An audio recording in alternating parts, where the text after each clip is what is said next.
Mukunda jewellers మొట్టమొదటి factory outlet ఇప్పుడు కూకట్పల్లి, కొత్తపేట, సోమాజిగూడ మరియు ఖమ్మంలో. నమస్తే రమగారు. నమస్తే జయ. రమగారు, నావెల్స్ చెప్పుకుంటూ ఉన్నాం, ఏదైనా కొత్తది స్టార్ట్ చేద్దామా? ఒక ఎపిసోడ్లో చెప్పేయచ్చు. ఓకే, ఒక ఎపిసోడ్లో చెప్పేయచ్చు. నావెల్స్ ఇంచుమించు కంప్లీట్ చేసేస్తాం కదా. చేసేస్తాము. ఎర్లీ 70s వచ్చి ఉంటుంది ఈ నావెల్. ఖచ్చితంగా నాకు సంవత్సరాలు జ్ఞాపకం లేవు. నేను స్కూల్ పిల్లగా ఉన్నప్పటి నుంచి చదువుతూనే ఉన్నా. ఓకే. ఒక రకమైన దుఃఖం, ఏం చేయాలో అర్థం కాని ఒక స్థితి వస్తుంది మనం ఆ కథ చదివితే. అది రేర్గా ఉండేది. నేను చెప్పబోయే కథ ఆ కాలంలో అత్యంత రేర్, అక్కడక్కడ చాలా తక్కువగా కనపడేది. ఇప్పుడు విరివిగా కనపడుతున్న సమస్య.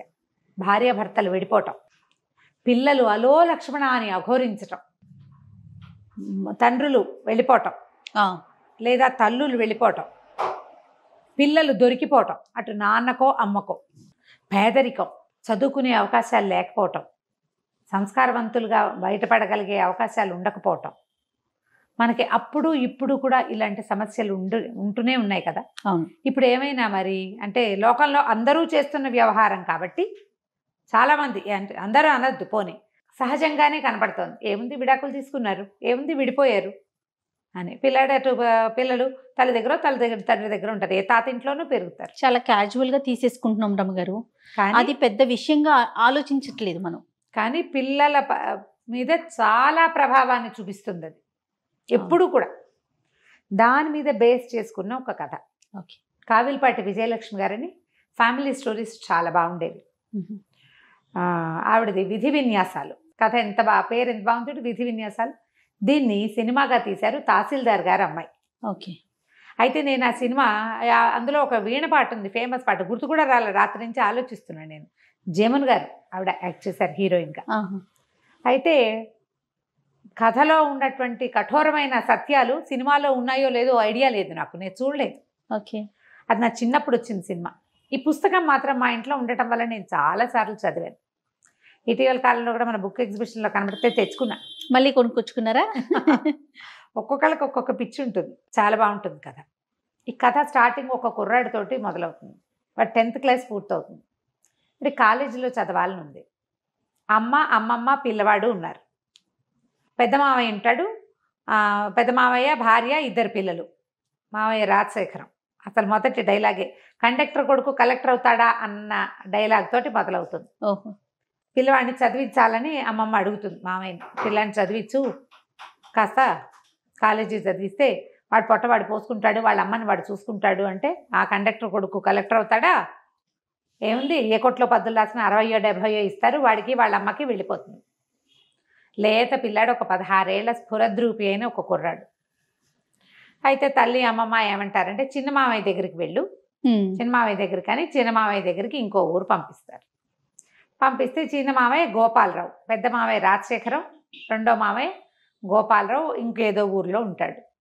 అది కాస్త అటు ఇటుగా వైజాగ్ ఏమో అనిపిస్తుంది, పెద్దగా ఊరి పేర్లు కనపడవు కథలో. ఓకే.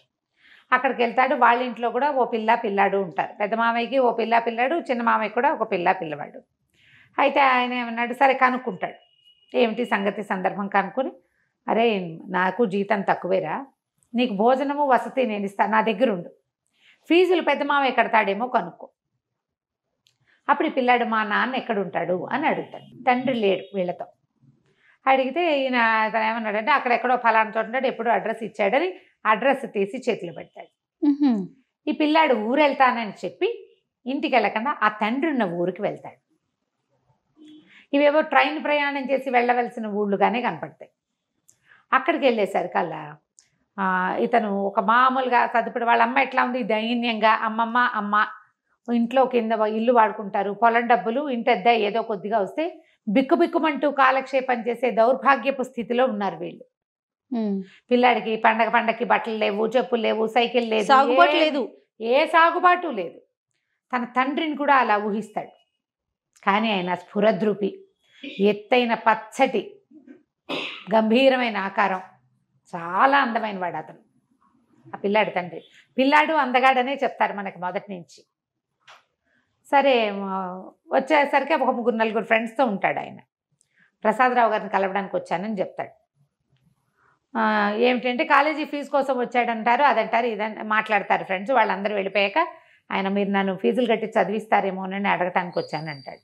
ఆయన అవి అందరికీ అన్నేసి ఫీజులు ఎలా కట్టేస్తాం అని ఒక 5 రూపాయలు 10 రూపాయలు ఇస్తాడు, ఇది తీసుకుని వెళ్ళమని. ఆయనకి తెలియదు. మీ అబ్బాయి అయితే ఇలాగే ఇస్తారా అంటాడు. అలా ఎందుకు ఇస్తాను, ఇంతకీ నువ్వు ఎవరి అబ్బాయి అంటే నేను కండక్టర్ ప్రసాదరావు గారి అబ్బాయిని అని చెప్తాడు. చెప్పేసి ఆయన నిర్ఘాంతపోతాడు. బాగా పరిశీలనగా చూస్తే తన పోలికలు భార్య పోలికలు కనపడుతుంటాయి పిల్లాడిలో. నిన్నెవరు పంపించారని అడుగుతాడు. మావయ్యే పంపించాడని చెప్తాడు. ఇక ఆ కొడుకుని దగ్గరకు తీసుకుంటాడు. ఆ పిల్లాడిని ఆయన 4 నెలల వయసులో వదిలిపెట్టి వచ్చాడు. సంటి పిల్లాడు అప్పుడు 4 లేదా 8 నెలలు అంతే వయసు. తర్వాత వాడికి 5 ఏళ్ళప్పుడు తల్లి వాడు ఇద్దరు అన్నవరం బస్సులో ఈయన కనపడ్డారు. అప్పుడు ఈయన కండక్టర్గా ఉన్నాడు ఆ బస్సులో. పిల్లాడు 5 ఏళ్ళప్పుడు. తాతగారు బాగున్నారా అని అడిగితే చచ్చిపోయారని చెప్తాడు పిల్లాడు. పిల్లోడితోనే పిల్లవాడు భార్య పిల్లాడు కనిపిస్తారు. పిల్లాడిని ఒళ్ళో కూర్చోబెట్టుకుంటాడు. అడుగుతాడు, బిస్కెట్ ప్యాకెట్ కొని పెడతాడు. తాతగారు బాగున్నారా, ఇంట్లో అందరు బాగున్నారంటే తాతగారు చచ్చిపోయారు, చాలా రోజులైంది, ఇంట్లో అందరు చచ్చిపోలేదనే అందరు బాగానే ఉన్నారని చెప్తాడు. మా బావగారు పోయారని తెలుసుకుంటాడు ఆయన. అంతకుమించి వాళ్ళ గురించి అతనికి ఏం తెలియదు. అక్కడి నుంచి ఇతను ఏం చేస్తాడు, సరే ఆయన పిల్లాడిని అట్ట పెట్టుకుని అన్నం తినిపించి తన మంచం మీద తన పక్కనే పడుకోబెట్టుకుని ఫీజులు కడతాను, నువ్వు మా మావయ్యకి ఉత్తరం రాసిస్తాను, నేను ఫీజులు కడుతున్నానని ఎవరికీ చెప్పద్దు అని చెప్తాడు. సరే ఉత్తరం పుచ్చుకొని డబ్బులు ఇస్తారు. ఇంత అక్కర్లేదంటాడు. కాదు పుస్తకాలకి వాటికి కావాలని. ఆ రోజుల్లో 300 100 నోట్లు చూసి ఆశ్చర్యపోతాడు పిల్లాడు. అక్కడి నుంచి మావయ్య గారింటికి వెళ్తాడు. వెళ్తే ఏమిట్రా ఒప్పుకున్నాడు, ఏమిట్రా మావయ్య అంటే డబ్బులు తీసి చేతిలో పెడతాడు. తండ్రి రాసిన ఉత్తరం ఇస్తే ఆశ్చర్యపోతాడు. ఊరిని భలేవాడివిరా, నువ్వు చూసిరమ్మంటే కాల్చి వచ్చావని ఉత్తరం చదువుకుంటాడు.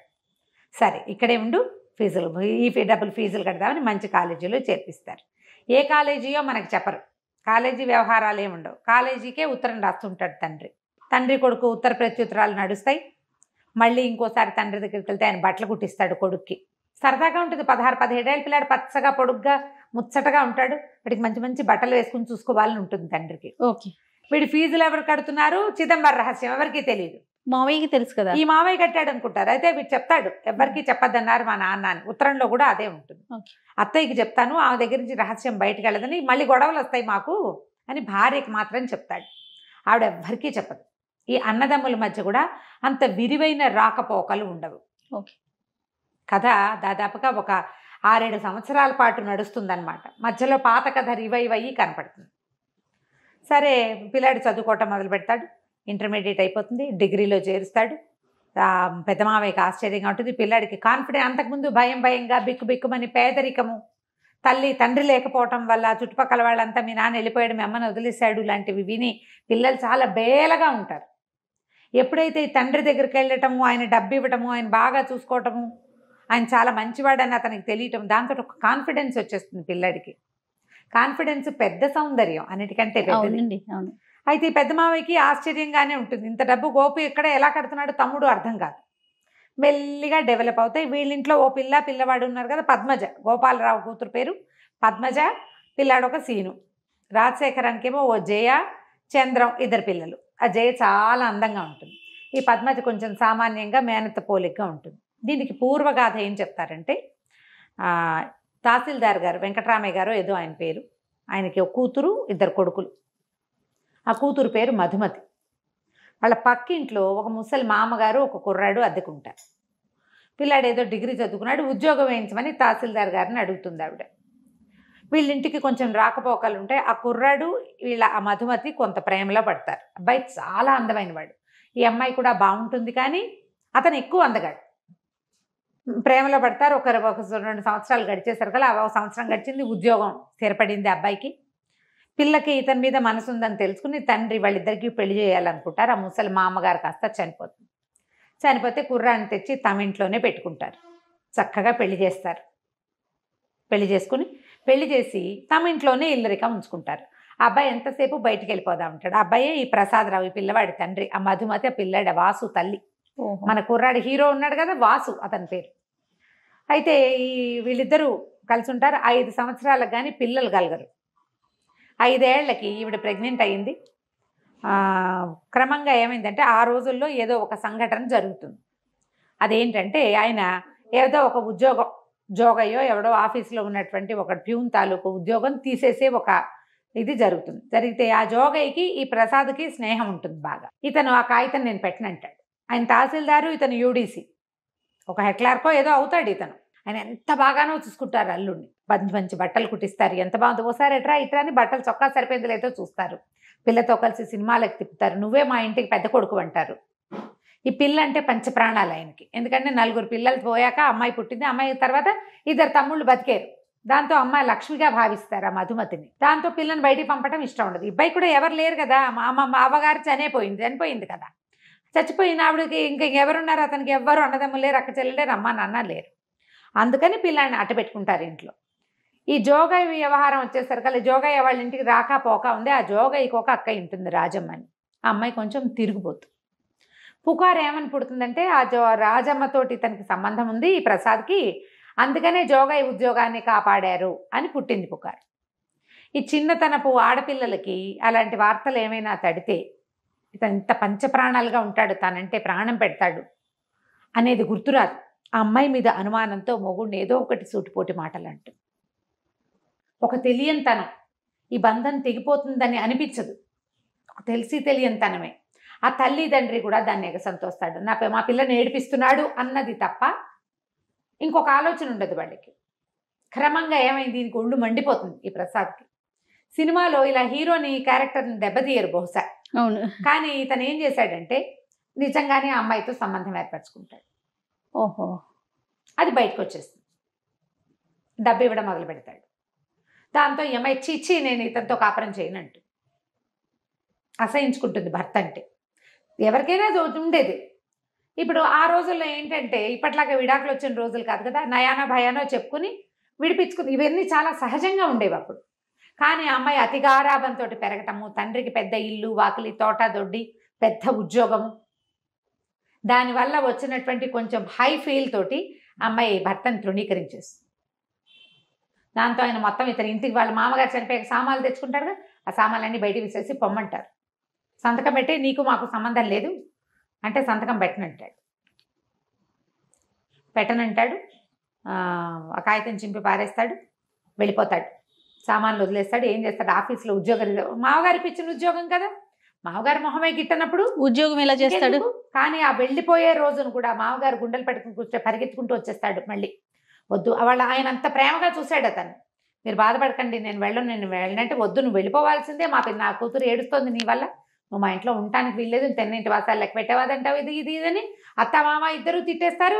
భార్యని పిలుస్తాడు, వీళ్ళందరినీ వదిలే, నువ్వు నాతో వచ్చేసి మనం వేరే కాపురం పెట్టుకుందాం, నువ్వు నాతో వచ్చే, నేను అన్నీ మానేస్తా, నిన్ను బాబుని బాగా చూసుకుంటా రమ్మంటే అమ్మాయి తల తిప్పుకుని లోపలికి వెళ్ళిపోతుంది. పిలిచినా రాదు. సరే ఇతను ఏం చేస్తాడు, ఉద్యోగాన్ని రిజైన్ చేసి ఆ జోగయ్య చేతిలో పెడతాడు కాగితం, నువ్వు వెళ్ళి ఆఫీస్లో ఇచ్చేసి మీ అక్కని తీసుకెళ్ళిపోతాను, తిరుపతి వెళ్ళి పెళ్లి చేసుకుంటాను సర్కల్ పోకోండి, ఇంకా నయం, ఏదో స్నేహం చేసాం అంతే, మీరు రిజైన్ చేసుకుంటారో గంగలో దూకుతారో మాకు అనవసరం, మా అక్కయ్య రాదు మీకు మాకు రామ్ రామ్ అంటారు. ఒక చిన్న స్నేహం చేసినందుకు ఈ ఫలితం లభించింది అనమాట. దాంతో ఈయన హతాశుడైపోయి ఇతను ఉద్యోగానికి రిజైన్ చేసి పిఎఫ్ వస్తుంది కదా, ఆ డబ్బంతా భార్య పేరు మీద రాసేసి వెళ్ళిపోతాడు. వెళ్ళిపోయి తిరుపతి వెళ్ళిపోతాడు. తిరుపతిలో కొంతకాలానికి ఆ రాజమ్మ అతనికి తిరుపతిలో తారసపడుతుంది. ఇతను ఏం చేస్తాడు, భార్యకి తన విషయాలు తెలియజేయటం కోసం ఆ పెళ్లి చేసుకున్నానని చెప్తాడు. ఆవిడేమో ఈ తహసీల్దార్ గారికి అంటిస్తుంది ఆ రాజమ్మ, ఎల్లుడ గారు తిరుపతిలో కనపడ్డాడు, పెళ్లి చేసుకున్నట్టు చక్కగా చోకిలాగా ఉన్నాడు అని. ఇక ఇతను ఎప్పటికైనా తిరిగి వస్తే, ఇప్పుడు ఇన్ని మాటలు అన్నాక అతను తిరిగి వస్తాడని ఎట్లా అనుకుంటారు ఎవరైనా, అదే కదా జనరల్గా అవుతుందా అట్లా? ఏనాటికైనా అతను వస్తాడేమోనని ఆశ పెట్టుకుని ఉన్న ఆ అమ్మాయికి ఈ భర్త వెళ్ళిపోయే వరకు అతని మీద అసహ్యంగా ఉంటుంది. వెళ్ళిన దగ్గర నుంచి అతను తనతో ఉన్న ప్రేమాయి గుర్తొస్తుంది. పిల్లాడు తండ్రి లేని వాడైపోయాడు, చుట్టుపక్కల వాళ్ళంతా చిన్నబుచ్చుతారు, అది మొగాడికి ఏదో ఒకటి ఉంటే దానికోసం కాపురం కాలదనుకుంటారా ఎవరైనా, అది ఎలాగో అనే మాటేగా. దాంతో ఒక విరాగిగా మారిపోతుంది ఆ అమ్మాయి. ఏ రోజు మంచి బట్టలు కట్టుకోవటం కానీ, ఓ తల్లో పూలు పెట్టుకోవటం కానీ, పెళ్ళిళ్ళకి పేరెంటాలకి వెళ్ళటం కానీ, ఇంట్లో నుంచి బయటకు కాలు పెట్టకుండా అయిపోతుంది. పిల్లని పెంచుకుంటుంది. ఇతనేమో ఒక కండక్టర్గా ఎక్కడో జీవితం గడుపుతాడు. అయితే బిఏ చదువుకున్నానని చెప్పి తిరుపతిలో ఇతను అలా ఉండగా చచ్చిపోదాం అనుకుంటాడు. ఒక స్నేహితుడు ఎవరో కనపడతాడు, కాలేజీ ఫ్రెండ్, ఇదేమిటో నువ్వు అకౌంట్స్లో చాలా గట్టివాడివి, ఇట్లా చేసావు, పదా నీకు ఏదైనా ఒక ఉద్యోగం ఇప్పిస్తా, నీ బతుకు నువ్వు బతుకుతూ కానీ దీంతో అయిపోయిందా అని చెప్పి ఉద్యోగం వేస్తాడు ఒక బస్సులో కండక్టర్గా. ఆ బస్ కండక్టర్గా ఉన్నప్పుడు ఈ భార్య కొడుకుని చూస్తాడు ఆయన. ఓహో. ఆయన కండక్టర్గా ఉన్నాడని అమ్మాయి ఇంటికి వెళ్ళి తల్లికి తమ్ముళ్ళకి చెప్తుంది. ఈ కండక్టర్ కథ అయిపోయింది కదా. ఈయన బస్సులో ఉండగా ఒకసారి ఏవో అకౌంట్స్ సరిగా లేకపోతే ఇతను అకౌంట్స్ చూసి పెడితే ఆ బస్సు అని రాసి చెడిపోతాడు సీటు. ఏంటండి మీరు ఇంత బాగా చేస్తున్నారు, ఎలా చేస్తున్నారంటే ఈయన ఇంకేం చేయలేక చెప్తాడు, బిఏ చదివాను, అకౌంటెన్సీయే నా సబ్జెక్టు, ఫలానా తహసీల్దార్ ఆఫీస్లో పనిచేశాను అనేసరికి ఆయన ఆశ్చర్యపోయి మీరు అకౌంట్స్ చూడండి ఇంకా నేను కండక్టర్ పని చేయొద్దంటాడు. జీతం పెరుగుతుంది, ఏదో చిల్లర కోసము ఒక లాటరీ టికెట్ కొంటాడు. 40,000 వస్తుంది. ఆ రోజుల్లో 40,000 అంటే ఇప్పుడు 40 లక్షలతో సమానం, ఇంకా ఎక్కువే. అయితే రక్షణ నిధికి ఇచ్చేస్తాను, ఈ డబ్బు నేనేం చేసుకుంటాను, భార్య పిల్లాడు నా నుంచి సెపరేట్ అయిపోయారు, జీవితం మీద ఆశ లేదంటే ఆయన ఒప్పుకోడు. అలా వద్దు, ఎక్కడైనా డబ్బు మదుపు పెట్టండి, మీకు కాకపోతే ఎవరికో వస్తుంది, డబ్బులు వస్తూ ఉంటాయి, ఎవరికైనా పిల్లలకి పేద పిల్లలకి చదువుకోవడానికి దానికి సహాయం చేద్దురు. కానీ ఓసారి డబ్బు ఇచ్చేయటం ఏంటండి, ఓ 2,000 ఇవ్వండి, మిగిలిన 8,000 మదుపులు మిగిలిన డబ్బులు మదుపు పెట్టండి అని బలవంత పెడతాడు. పెట్టేసరికల్లా కొంత డబ్బు రక్షణ నిధికి ఇచ్చి ఒక రైస్ మిల్ ఏదో కొంటాడు. అట్లా అట్లా బ్రెయిన్ బాగుంది, మంచి తెలివైన వాడు కదా, అట్లా అట్లా అట్లా డెవలప్ అవుతుంది. ఈయన చక్కగా మంచి పెద్ద బిజినెస్, షాపు, బోల్డన్ వ్యవహారాలు ఉన్నాయి. ఈయన ఇలా ఉండిపోయాడు. పెళ్ళానికి అహంకారము పొగరు అనుకుంటాడు అతను. ఆ అమ్మాయికి ఎలాంటి దుర్భరమైన జీవితం లభించింది చివరికి ఆయనకి తెలియదు. పిల్లాన్ని భార్య పంపించిందని ఒక అనుమానం ఉంటుంది లోపల. వాడు ఒట్లు సత్యాలు పెట్టుకుంటాడు, అవి కాదు మా అమ్మ పంపలేదు, మా అమ్మకి అసలు తెలియదని. ఇప్పుడు ఈయన ఈ డబ్బులు ఇస్తున్న సంగతి చెప్పొద్దంటాడు. ఈ పిల్లాడు చక్కగా కళగా మంచి మంచి బట్టలు వేసుకుంటాడు, చక్కగా చదువుకుంటాడు, బిఏ అయిపోతుంది. అయితే డిగ్రీ అయిపోయాక ఇంకా నేను చదవను అని తల్లి చెప్తాడు. ఇతను తల్లిని చూడడానికి వెళ్ళేసరికి ఏమవుతుంది, మేనమామ పెద్ద మేనమామ పక్క దగ్గరే ఉంటారు కదా, వాళ్ళు పొలం డబ్బులు అవి ఇవ్వడం మానేస్తారు. వాళ్ళు ఏం చేస్తారంటే ఆస్తులు, నాన్నగారు చనిపోయాక ఆస్తులు వాటా వేసినప్పుడు 2 వాటాలే పడతాయి. ఆడపిల్లకి ఇవ్వకపోతే రెండో అతను పొట్లాడతాడు, ఆ గోపాలరావు అన్న అతను. అది తప్పు, అక్కయ్య మనతో ఉండిపోయింది, నాన్నగారే అక్కయ్య జీవితాన్ని ఇట్లా చేశారు, ఇది పనికిరాదు, మనం ఇంటి మీద అద్దె తీసుకోవద్దు, పొలం డబ్బులు తీసుకోవద్దు, ఆస్తులు మనవి, అమ్మ అక్కయ్య ఉన్నాళ్ళు అక్కయ్య కొడుకు బతికి బాగుపడేదాకా అక్కయ్యకి కూడా వాటా ఇవ్వవలసిందే అని ఇతను పట్టుబడతాడు. ఎప్పుడైతే ఈ పిల్లాడు బ్రహ్మాండంగా చదువుకుంటూ జామని బట్టలు వేసుకుని తిరుగుతూ వాచీలు పెట్టుకుంటూ ఉండేసరికల్లా మేనమావకి ఏమనిపిస్తుంటే డబ్బంతా నీ కొడుక్కి దోచిపెట్టి ఇక్కడ పేద వేషం వేస్తున్నావు, ఇక నేను మీకు డబ్బు ఇవ్వను అని చెప్పేస్తాడు. అయితే కథలో ఒక అర్థం కాని మ్యాటర్ ఎక్కడ కనపడుతుందంటే అమ్మాయికి ఒక 30 తులాల బంగారము, పట్టు చీరలు అవి ఇస్తాడు ప్రసాదరావు. ఆ బంగారం ఏమైంది అనే మాట చెప్పరు. పెళ్ళప్పుడు మా అమ్మది అని చెప్పి ఇస్తారు, మంచి మంచి వస్తువులు కొనిపెట్టారని చెప్తారు. మరి ఆ బంగారం ఆయన పట్టుకెళ్ళాడో ఈవిడ పట్టుకెళ్ళిందో అర్థం కాదు. మరి నా చిన్నప్పుడే నాకు అర్థమయ్యేది కాదు. వీళ్ళ దగ్గర గోల్డ్ ఉంది కదా, మరి ఆ గోల్డ్ కూడా పారేసింది. ఇతను సామాన్లు వదిలిపెట్టి వెళ్ళిపోయాడు కదా, నాన్నగారు ఏం చేస్తారు, అవన్నీ దానం చేసేసారు. ఆఖరికి ప్రావిడెంట్ ఫండ్ డబ్బు భర్తది కూతురుకు వస్తే అది కూడా ఆయన రక్షణ నిధికి ఇచ్చేసారు. వాడి డబ్బు కూడా నాకు వద్దని. కానీ వాడి కొడుకు మాత్రం ఉండిపోయాడు ఆవిడ దగ్గర. ఇప్పుడు డబ్బు వస్తువుల కంటే పిల్లలు ఎక్కువ కదా, జీన్స్ కదా అవి, అది ఆలోచించారు. దాని కొడుకే అనుకుంటారు, అతని కొడుకు అన్న ధ్యాస ఉండదు. చాలా మంది చేస్తారు ఇలాంటి ఆలోచన, పిల్లల దగ్గర ఆలోచించారు అట్లా. సరే ఏమవుతుంది, డబ్బులు లేవు, తల్లి పరమ పేదరికంలో ఉంటుంది.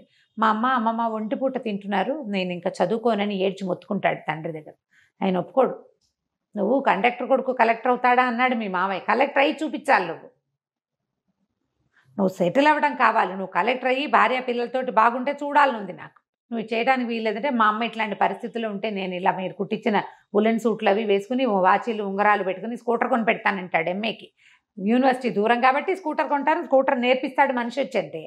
ఒప్పుకోడు వీడు పిల్లవాడు. ఒప్పుకోకపోతే ఆయన గట్టిగా బతిమలాడి సరే మీ అమ్మకి నేను ఏర్పాటు చేస్తానని ఓ 10 చీరలు వీడికి బట్టలు కొని వాసుకి, భార్యకు కూడా బోళ్ళని చీరలు నా జాకెట్లు అన్నీ కొనిచ్చేసి నువ్వు పట్టుకెళ్ళు, మీ మామయ్యకి నేను ఉత్తరం రాస్తానని చెప్తాడు. వీరు తండ్రి దగ్గర నుంచి ఇంటికి వెళ్ళేసరికల్లా తల్లి వస్తుందన్న కబురుతో సిద్ధంగా ఉంటుంది. అయితే ఈ గోపాలరావు ఏం చెప్తా అంటే, మీ నాన్న నువ్వు ఉంటున్నావు కాబట్టి నాకు డబ్బు ఇస్తూనే ఉన్నాడు, మీ అమ్మని తెచ్చి నా దగ్గర పెట్టుకోమని చెప్తున్నాడు, నేను తీసుకొస్తానులే అని చెప్పి వాళ్ళ అన్నదమ్ములు ఇద్దరు మాట్లాడుకుని ఇక అక్కయ్యని నా దగ్గర ఉంచుకుంటా, తన కొడుకు చదువుకున్నాక వాళ్ళిద్దరు వాళ్ళ దారిని వాళ్ళు వెళ్తారు, అమ్మని నువ్వు అట్టి పెట్టేసుకో, పొలం డబ్బు ఇంటి మీద వచ్చే అద్దె సగం తీసేసుకుందాం అని చెప్పేసి అక్కయ్య నువ్వు నా దగ్గర ఉండు, నీ కొడుకు చదువు పూర్తయ్యేదాకా అని వాళ్ళ అక్కని పిలుచుకుంటాడు. ఏరా అమ్మని నువ్వు అన్నయ్య పంచుకున్నారని బాధపడుతుంది, కానీ మెల్లిగా వీళ్ళ ఇంట్లో ఎక్కష్టం అయిపోతుంది. ఈ కథలో ఒక అంతర్వాహినిగా మనకేం కనపడుతుందంటే ఈ గోపాలరావు కూతురు పద్మజ ఆ పిల్ల ఈ వాసుకి అట్రాక్ట్ అవుతూ ఉంటుంది. కానీ ఇతనికి అలాంటి భావాలు ఉండవు. వీరికి జయ చాలా అందంగా తిని అనిపిస్తుంది, కానీ అది అక్కడే ఉండదు. ఆ అమ్మాయి దానికి వేరే ఫ్రెండ్స్ ఉంటూ ఉంటారు. కథ స్లోగా నడుస్తుంది, చక్కటి సంభాషణ. పుస్తకం దొరికితే మొదలు పెట్టామంటే చివరి దాకా వదలలేం మనం. చకచకా నడిచి వెళ్ళిపోతుంది. నేను ఇంకా స్పీడ్గా కూడా చెప్పేస్తున్నాను. సరే, ఎంఏ పూర్తవుతుంది అబ్బాయికి. ఐఏఎస్ సెలెక్షన్ కూడా అయిపోతుంది. ఐఏఎస్ సెలెక్షన్ అవుతుంది.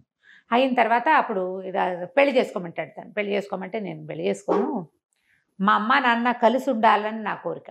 అంటే పిచ్చ కింద నీకు, మా జీవితాలు ఎప్పుడో ముక్కలైపోయినాయి, మనసులు ముక్కలైపోయినాయి మావి, మేము కలవం అంటే కాదు, మా అమ్మ ఒప్పుకుంటే మీరు కలిసి ఉంటారా అంటాడు. ఆయన ముందు మీ అమ్మని అడుగు, ముందు మీ అమ్మని అడుగు, అప్పుడు చూద్దామండి అనేసరికల్లా సరే ఈ సెలక్షన్స్ అవి ఇతను ట్రైనింగ్కి వెళ్ళే ముందు తల్లిని ఓ రోజు పిలిచి అడుగుతాడు, అమ్మ నాన్నగారు ఎక్కడున్నా ఒకవేళ ఆయన వచ్చి నేను తీసుకెళ్తానంటే ఆయనతో పాటు ఉంటావా నువ్వు అని. ఆవిడ నాకు అంత అదృష్టం ఉందా, నా తెలివి తక్కువతనం, మా తండ్రికి ఉన్న డబ్బు గల వాళ్ళ పిల్ల కాబట్టి ఆవిడ హాయిగా ఉందనుకుంటాడు ఆయన. కానీ తండ్రి చనిపోగానే, తండ్రి ఉద్యోగం పోగానే వాళ్ళకున్న ఆస్తి 3 ముక్కలు అయిపోదు. అంతేగా, పదవిలో ఉన్నప్పుడు పదవిలో లేనప్పుడు అసలు మనిషే లేనప్పుడు తేడా ఉండదు. అవును, అతనికి ఆ సంగతి ఆలోచనకి రాదు, తెలీదు అతనికి. డబ్బులున్న వాళ్ళ పిల్ల, ఆ పిల్లకి డబ్బు వల్ల అహంకారం అనుకుంటాడు. కానీ ఆ ఏజ్కి ఇట్లా పరస్త్రీలతో సంబంధం ఉంది భర్త కంటే, దాన్ని ఓర్చుకోలేరనే విషయం ఈయనకు అర్థం కాదు. ఒక చిన్న మేలిగో మొండితనం అతనికి. పెద్దింట్లో పుట్టడం వల్ల నేను అనే ఫీలింగ్ ఆవిడకి. ఇంతే, సరే సరేనంటు అనేసరికి సరే ఏమనుకుంటారు, ఈ పెళ్లి సంబంధాలు జయనిచ్చి చేస్తామని ఉత్తరం రాస్తారు. వీడికి ఐఏఎస్ సెలక్షన్ వచ్చింది కాబట్టి వాళ్ళని చేసుకోవటం ఏంటమ్మా, ఈ జయ ఎవరో జగపతి అని కుర్రాడితో తిరుగుతుంది అంటే, ఆ జగపతి ఎవరో దొరలు కొడుతూ పిల్లని తెచ్చుకున్నాడు, అది కాదు మావి నేను చేసుకోనని రాసేసేయమంటాడు. ఈ పద్మజకి ఎన్ని సంబంధాలో చూస్తారు, వచ్చిన ప్రతి సంబంధము తిరగొట్టేస్తుంది ఈ పిల్ల. అయితే చెప్తుంది, నేను బాధ్యతలు బరువుతోటి ఉన్నాను, నువ్వెందుకు చేసుకోలేదంటే, నాకేవో బాధ్యతలు బరువులు భయాలు ఉన్నాయి నాకంటాడు. ఈ అమ్మాయి చెప్తే బాధ్యతలు భయాలు పోయిన తర్వాత నేను ఎవరిని ప్రేమించానో వాడికి చెప్తానంటే వీడికి అర్థమవుతుంది ఈ అమ్మాయి తను ఏం చేస్తుంది అని. అలా ఇంటి ఉద్దేశాలు పెట్టుకోవద్దు, నేను నీ మీద కన్నేసి మీ ఇంట్లో చేరాను అనుకుంటారు, నేను ఎప్పుడు నీతో తప్పుగా ప్రవర్తించలేదు, నాకు అలాంటి ఉద్దేశం కూడా లేదంటాడు. ఏడ్చుకుంటూ వెళ్ళిపోతుంది. ఆ పిల్ల మాత్రం తల్లిదండ్రికి చెప్పదు. వాళ్ళు ఏమనుకుంటారు, పోనీ వీడిని అడుగుదామా అనుకుని కూడా అక్కయ్య బయటపడలేదు నేను ఎందుకు అడగాలనుకుంటారు. ఎవరికి వాళ్ళకి మనసులో ఉంది కానీ ఊరుకుంటారు. ఈ మధుమతికి ఏమని ఉంటుంది, పిల్లాడిని ఇంత చదివించాడు తమ్ముడు, పిల్లనిచ్చే ఉద్దేశంతో చదివించి ఉంటాడు అనుకుంటుంది. కానీ ఆవిడకి లీలగా అనుమానం ఉంటుంది, ఎవరికైనా ఇల్లరికానికి కొడుకు ఒప్పుకున్నాడా అందుకే వాళ్ళు డబ్బిస్తున్నారా, లేదా ఎవరికైనా దత్తత వస్తానని ఒప్పుకుంటే వాళ్ళు డబ్బిచ్చి చదివిస్తున్నారేమోనని. వాటికి ఒప్పుకోవద్దంటుంది. పక్కింట్లో ఉన్న తహసీల్దార్ గారికి ఒక లావుగా నల్లగా బొద్దుగా ఉన్న పిల్ల ఒకటి ఉంటుంది, వాళ్ళు ఉద్యోగం వేయిస్తామని మనవరాలను చేసుకోమంటారు. ఈ అమ్మాయి చెప్తుంది, తహసీల్దార్ గారు వీళ్ళ పక్కిల్లే, ఈ పక్కింట్లో అద్దెకుంటే కదా నా భర్తకు ఉద్యోగం వేయించి నేను ఇంట్లోకి తీసుకొచ్చుకున్నాను, నా పిల్లాడు ఇల్లరికం వెళ్ళకూడదు. ఈ ఉద్యోగస్తులు ఉద్యోగం వేయించగలిగే వాళ్ళ ఇంటి పిల్లని చేసుకుంటే వాళ్ళ నాన్న బతికే అవుతుంది వాడిది కూడా. ఈ పిల్లాడు ఇంచుమించుగా వాళ్ళ నాన్నక మళ్ళీనే ఉంటాడు. నాకు గుర్తుండి శోభన్ బాబు గారు ఏమైనా డబల్ యాక్షన్ ఏమోనని అనుకుంటా, గుర్తులేదు నాకు, దానికోసం సెర్చ్ చేసే టైం కూడా లేదు. ఓకే, ఈ పూటే కదా అనుకున్నాం చెప్దామని. అయితే ఏమవుతుంది, సరే ఇతను ఉత్తరం రాస్తాడు, అమ్మ మీతో రావడానికి సిద్ధంగా ఉంది, మామయ్యకి ఉత్తరం రాయండి అని రాస్తే ఆయనేం అర్థం చేసుకుంటాడు, ఓహో చిన్న మామయ్య కూతురుని చేసుకోదలుచుకున్నాడని ఇతనికి ఉత్తరం రాస్తాడు. గోపాలం మీ అమ్మాయిని చేసుకోవడానికి మా వాడికి ఇష్టమే, మీ పిల్లనిచ్చి మా వాడికి పెళ్లి చేసేయాలి. వాళ్ళు ఏం చేస్తారు, వాసుకి ఓకేటా వాళ్ళ నాన్నతో ఉత్తరం రాయించాడు అని అనుకుని, అక్కయ్య మా అమ్మాయిని చేసుకోవే అని అడుగుతాడు. అదేరా మరి సంబంధాలు చూస్తుంటే, అవును నువ్వు తేల్తామని చూశాను, నువ్వు తేలలేదు, అతనికి ఏంటంటే బాగా డబ్బిస్తున్నాడు అనే విషయం అక్కయ్యకి చెప్పకూడదు. ఓకే, నువ్వు తేలలేదు, అక్కడికి వెళ్ళి ఉత్తరం రాశాడు వాడు అని చెప్తాడు. చెప్పేసరికి ఆవిడ సంతోషిస్తుంది. మేనకోడలు అంటే చాలా ఇష్టం, పిల్ల బుద్ధిమంతురాలు, కానీ అందంగా ఉంది అని చూపించారు, గుండ్రటి మెరిసే కళ్ళు అని మాత్రం చెప్తారు అంతే. ఆ పెద్ద పిల్లే జయ అందంగా ఉందని చెప్తారు కథలో. సరే వీళ్ళు ఏం చేస్తారు, చక్కగానే శుభలేఖలు వేయించేస్తారు, శుభలేఖలు ఒక కట్ట పంపిస్తారు. ఇతనేమనుకుంటాడు, సరే ఆలోచించుకుంటూ పద్మజకి నేనంటే ఇష్టం, పోనీ పద్మజని చేసుకుందామని అనిపిస్తోంది, మామయ్యని అడిగితే ఎలా ఉంటుంది, మామయ్యకి ఉత్తరం రాద్దాం అనుకుంటాడు, పెళ్లి కార్డులు వస్తాయి, ఇతను తెల్లబోతాడు, ఇదేంటి ఇలా వచ్చినాయి అని. ఆ మామయ్య రాస్తాడు ఉత్తరం, నువ్వు రాయటం ఎందుకు, మీ నాన్నతో రాయించావు ఎందుకు రా, ఇక్కడ ఉండగా నువ్వు చెప్తే నేను కాదంటానా, నీ నోటితో నువ్వు చెప్తే అది కూడా బాగా సంతోషించేది, మీ నాన్నతో రాయించామంటే అప్పుడు అతనికి స్ట్రైక్ అవుతుంది తండ్రి ఏం చేశాడు అని. సరే పెళ్ళి రెడీ అయిపోయింది, పెళ్ళికి అందరూ వచ్చేస్తారు. ఆ పెళ్లి రోజు ముందు రోజు అక్కయ్య గోపాలరావుని అడుగుతున్నమాట మధుమతి గారు, మీ బావ ఎక్కడున్నారో, జాయింట్ కలెక్టర్ వీడు, ఎంతమందో పెద్దవాళ్ళు వస్తారు, తండ్రి లేకుండా తల్లి ఒక్కతే ఇలాగ బోసి మొహంతో కనపడితే బాగుండదురా, ఆయన ఎక్కడున్నారో ఆ పెళ్లి కాసేపు వచ్చి అక్షింతలు వేసి వెళ్ళమనంటే, ఆయన ఇంకో భార్యా పిల్లలు ఉన్నట్టే, ఆయనకేం భార్యా పిల్లలు లేరులే, వస్తాడులే అని నవ్వుతాడు. వీళ్ళందరికీ నవ్వులాటగా ఉంది, నా బతికిట్ట ముక్కలైపోయింది, ఇంటల్లుడు లేడు, ఇంట్లో పెళ్ళి, ఇంటల్లుడు లేడు, పిల్లాడి పెళ్ళి, తండ్రి లేడు, వాళ్ళకి ఎవ్వరికీ ఆ లోటు తెలియట్లేదు, నాకు ఒకదానికే తెలుస్తుంది అనుకుంటుంది. తర్వాత ఎన్నిసార్లు అనుకుంటుంది, అతను వెళ్ళిపోయాక ఆవిడ పొరపాటు చేశాను, అతను రారా అని పిలిచేవాడు, వేరే కాపురం పెట్టుకుందామని ఎన్నిసార్లు అడిగాడు, ఆ రోజు కూడా రమ్మన్నాడు, నేను వెళ్ళకపోవటం ఎంత పొరపాటు చేశాను, పిల్లాడికి వాడి భవిష్యత్తు పాడు చేసేసా, నా జీవితము అంధకార బంధనం చేసుకున్నాను, ఇట్లా వాళ్ళ ఇంట్లో పడి వాళ్ళ చీత్కారాలు తింటూ ఉండవలసి వచ్చింది. అన్నదమ్ములకు పెళ్ళిళ్ళు అయ్యేసరికల్లా ముద్దు ముచ్చట మా అక్కయ్య ప్రేమ ఎందుకుంటుంది. సరే మధ్యాహ్నానికి ఒక ఆయన 2 పెట్టెలు సూట్ కేసు తోటి వస్తాడు, 2 సూట్ కేసులు హోల్డాలు అవి పట్టుకుని. ఆ పాతకాల కథలు హోల్డాలు బాగా కథలు కనపడతాయి అన్నమాట. బెడ్డింగ్ లాంటిది, అందులో చాలా సామాన్లు ఉంటాయి, పరుపు కూడా ఉంటుంది, ఎక్కడైనా కావాలంటే పరుచుకుని పడుకునేటట్టుగా. వాటితో వస్తే ఆశ్చర్యపోతారు, ఎవరో చుట్టాలు వచ్చారండి. సరే అక్కడి నుంచి అక్కయ్య బావ వచ్చారు, పైకి వెళ్ళమని చెప్తాడు. ఇప్పుడు వెళ్తే పైకి ఈవిడేం ఊహించుకుంటుంది, అప్పుడెప్పుడో 20 ఏళ్ల క్రితం చూసింది ఒక ఆయన్ని.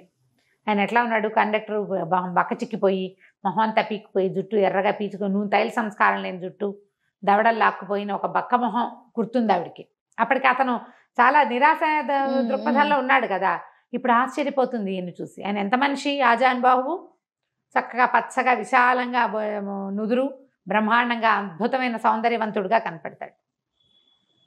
భార్యాభర్త కలుసుకుంటారు. ఆవిడ అడుగుతుంది, నన్ను ఇంకెప్పుడు వదిలిపెట్టి వెళ్ళొద్దు, మీరు ఎక్కడుంటే అక్కడ మీతో సేవ చేసుకుంటూ మీతో పాటు ఉంటాను, నన్ను వదిలిపెట్టకండి, జీవితం అంతా సర్వనాశనం అయిపోయింది అని. ఆ పాత తప్పిదాని గురించి అతను చెప్పడు, ఆవిడ అడగదు. ఎలా ఇలా జరిగింది అనేది తెలియదు. భార్యకు చెప్తాడు, నీ మొదటి రోజునే వీడు 6 ఏళ్ల క్రితమే నా దగ్గరకు వచ్చాడు, 7 సంవత్సరాల క్రితమే, 10th పాస్ అయ్యాక నేనే చదివిచ్చాను వాడిని, వాడి ఒంటి మీద ఉన్న ప్రతి గుడ్డ నేను కొన్నదే, నీకు చెప్పొద్దన్నాను, వాడు నాతో యుద్ధం చేశాడు ఒక రకంగా, మా అమ్మ మంచిది అని, నిన్ను నా కొడుకు పక్కన నిలబడి నిన్ను చూడాలనుకున్నాను, నేను ఓడిపోయి నువ్వే కావాలని అడగాలనుకోలేదు అని చెప్తాడు. సరే పెళ్ళైపోతుంది. పెళ్ళయ్యాక తల్లిదండ్రిని పిలుస్తాడు, అవన్నీ పండగలు గిండగలన్నీ వ్యవహారాలు అయిపోయాక మనందరం కలిసి వెళ్దామంటే, వద్దు మీ దారిని మీరు వెళ్ళండి అని చెప్తాడు తండ్రి. తల్లి అంటుంది, ఉన్న నాళ్ళు ఒంటరిగా ఉన్నాను, ఆయన వదిలిపెట్టి రాను అని చెప్తుంది.